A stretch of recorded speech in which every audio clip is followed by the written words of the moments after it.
Esse era um processo que foi conduzido pela diretoria geral à época, mais uma comissão, certo? Não foi um ato exclusivo do diretor-geral, mas tinha uma comissão trabalhando nisso. E a informação que me foi passada, né, por mais que eu fizesse parte da gestão na época, mas eu tinha outras pautas e acabei não acompanhando essa. Mas o que me foi passado à época, que foram apresentadas, inclusive, outras áreas, outras propostas, como, por exemplo, a aquisição de uma área para que se criasse uma unidade de conservação que envolvesse esse montante, né, de 485 hectares e com a vegetação em pé, que pudesse ser preservada no lugar de se plantar uma nova vegetação, né? Foi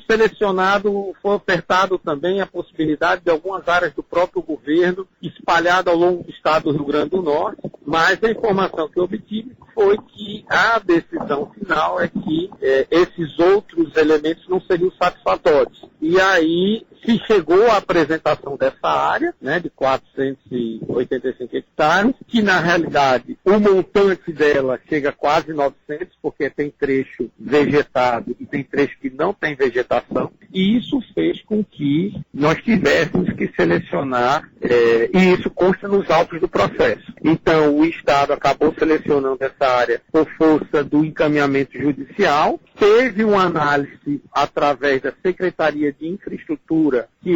que determina o valor do imóvel, vamos dizer assim, e isso tudo está homologado dentro da ação judicial de 2021. Então, o que me foi passado é que o IDEMA, à época, propôs várias outras alternativas, mas que no entendimento do Ministério Público, essas outras alternativas não foi acatada e acabou ficando a seleção para essa área. De alguma maneira, pelo menos os proprietários tinham conhecimento desse pleito, né, porque nós sabemos que tem 3 proprietários. Um desses proprietários, inclusive, ele mesmo manifestou interesse na desapropriação da área dele, mas tem a senhora, que eu não me recordo o nome, e o filho dela, que é detentor de uma outra área, que desde o começo já manifestaram que não tinham interesse na desapropriação. Só que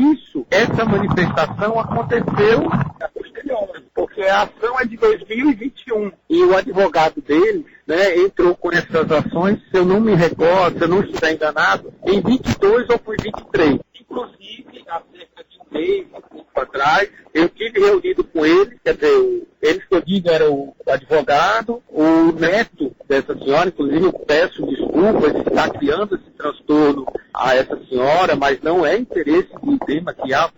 transtorno a nenhum familiar, mas infelizmente eu estou sendo obrigado a cumprir uma determinação judicial, e eu coloquei esses mesmos fatos, tanto para o advogado quanto para o neto da senhora, né, proprietária de uma das áreas, mas assim, que eles tinham, pelo menos os proprietários tinham conhecimento da ação, eles tinham, porque, inclusive, tem uma manifestação dos autos processuais. E essa manifestação foi um dos argumentos que o advogado me trouxe para que a gente possa tentar rever esse ato. Então, o que o IDEMA está fazendo agora? Desde que aconteceu efetivamente a desapropriação, porque assim, a desapropriação ela já está homologada. O que eu estou tentando fazer agora é buscar fatos novos, né, elementos, junto, inclusive, com a comunidade. Semana passada, retrasada, eu recebi 2 pessoas aí de Açu, né, uma se diz, colocou que representa os agricultores,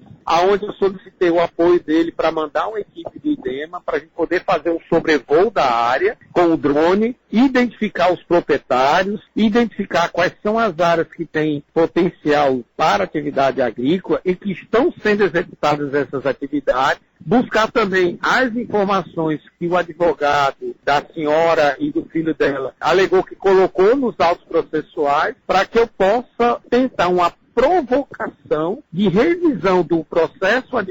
judicial, alegando fatos novos. O que o IDEMA está tentando fazer agora é, diante desses fatos, diante dessa necessidade e dessa exposição que a população colocou com relação à área, ela tem um potencial agrícola, a área está sendo ocupada com atividade agrícola, e teoricamente, na época que aconteceu esse levantamento sobre a área, que foi entre 2019 e 2021, talvez essa área não tivesse todo esse potencial ou não tivesse essa ocupação, porque se lá naquela época de 2019 e 2021 já se existisse a manifestação de que a área tem uma atividade agrícola sendo desenvolvida, a desapropriação ela não poderia selecionar esse tipo de área, porque um processo de desapropriação ela envolve que a área não seja produtiva. Então, assim, o que eu queria deixar muito claro que essa não é uma ação deste governo ou desta gestão do IDEMA. Eu estou cumprindo uma determinação judicial que foi chancelada em 2021. Queria deixar claro que, inclusive,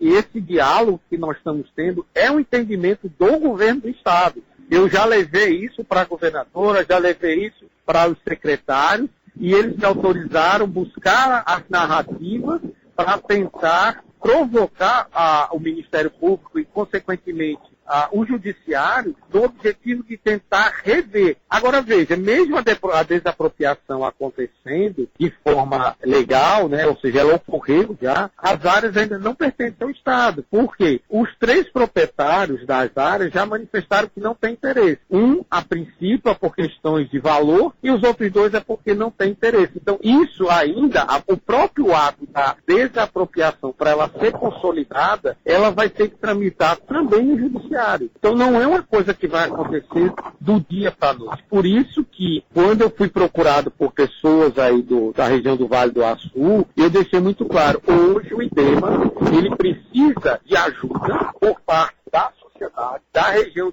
do pessoal de Linda Flor, do pessoal dos agricultores, para que nós possamos fazer esse levantamento e ter elementos técnicos para provocar o Judiciário para rever a sentença.